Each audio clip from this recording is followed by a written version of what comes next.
ನವರಾತ್ರಿಯ 4ನೆಯ ದಿನ ಪೂಜಿಸುವಂಥ ನವಶಕ್ತಿ ದೇವತೆಗಳ ರೂಪ ತಾಯಿ ಕೂಷ್ಮಾಂಡಾ ದೇವಿ. ನವರಾತ್ರಿಯ ಉತ್ಸವದ 4ನೆಯ ದಿನ ಕೂಷ್ಮಾಂಡಾ ದೇವಿಯ ಆರಾಧನೆ ಬಹಳ ವಿಶೇಷ. ದುರ್ಗಾದೇವಿಯ 9 ಅವತಾರಗಳಲ್ಲಿ 4ನೆಯ ರೂಪ ಈ ಕೂಷ್ಮಾಂಡಾ ದೇವಿ.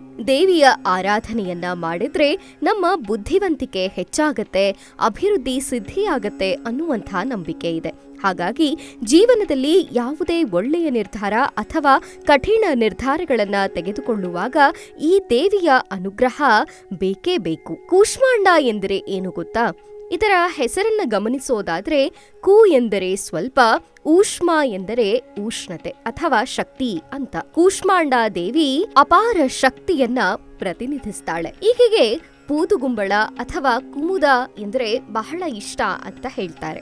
ಜೊತೆಗೆ ಇದೇ ಫಲವನ್ನ ದೇವಿಗೆ ನೈವೇದ್ಯವನ್ನ ಕೂಡ ಮಾಡ್ತಾರೆ.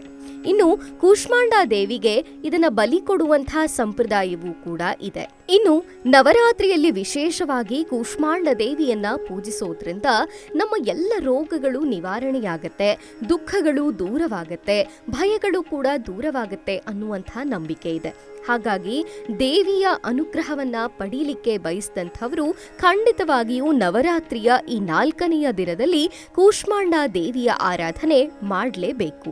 ಇನ್ನು ಕೂಷ್ಮಾಂಡಾ ದೇವಿ ಕೈಯಲ್ಲಿ ಜಪಮಾಲೆಯನ್ನ, ತ್ರಿಶೂಲವನ್ನ, ಚಕ್ರ, ಖಡ್ಗ, ಕೊಕ್ಕೆ, ಗದೆ, ಬಿಲ್ಲು, ಬಾಣ ಮತ್ತು ಜೇನುತುಪ್ಪದ 2 ಜಾಡಿಗಳನ್ನ ಹಾಗೂ ರಕ್ತವನ್ನ ಹಿಡಿದಿರುವಂಥ 8 ಕೈಗಳ ದೇವಿಯಾಗಿದ್ದಾಳೆ. ಹಾಗಾಗಿ ಆಕೆಯನ್ನ ಅಷ್ಟಭುಜ ದೇವಿ ಎಂದು ಕರೀತಾರೆ.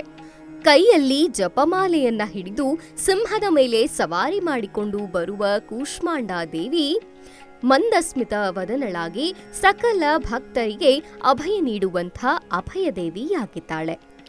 ಇನ್ನು ಕೂಷ್ಮಾಂಡಾ ದೇವಿಗೆ ಸಿಂಧೂರ, ಹೂಗಳು, ಅಕ್ಷತೆ ಇದನ್ನೆಲ್ಲ ಅರ್ಪಿಸುವುದು ಬಹಳ ಶ್ರೇಷ್ಠವಾಗಿದೆ. ಆ ದಿನ ಕಡ್ಡಾಯವಾಗಿ ದುರ್ಗಾ ಸಪ್ತಶತಿಯನ್ನು ಅಥವಾ ದುರ್ಗಾ ಚಾಲೀಸಾವನ್ನ ಪಠಿಸೋದ್ರಿಂದ ನಮ್ಮ ಎಲ್ಲ ಸಮಸ್ಯೆಗಳು ನಿವಾರಣೆ ಆಗುತ್ತೆ ಅನ್ನುವಂಥ ನಂಬಿಕೆ ಇದೆ. ಇನ್ನು ಕೂಷ್ಮಾಂಡಾ ದೇವಿಯ ಪೂಜೆ ಮಾಡುವಾಗ ಈ ಮಂತ್ರ ಹೇಳಿದ್ರೆ ನಮ್ಮ ಸಕಲ ಇಷ್ಟಾರ್ಥಗಳು ಕೂಡ ನೆರವೇರುತ್ತಂತೆ. ಆ ಮಂತ್ರ ಹೀಗಿದೆ: ಸುರಾ ಸಂಪೂರ್ಣ ಕಲಶಂ ರುಧಿರಾಪ್ಲುತಮೇವ ಚ ದಧನಾ ಹಸ್ತ ಪದ್ಮಾಭ್ಯಾಂ ಕೂಷ್ಮಾಂಡಾ ಶುಭದಾಸ್ತು ಮೇ.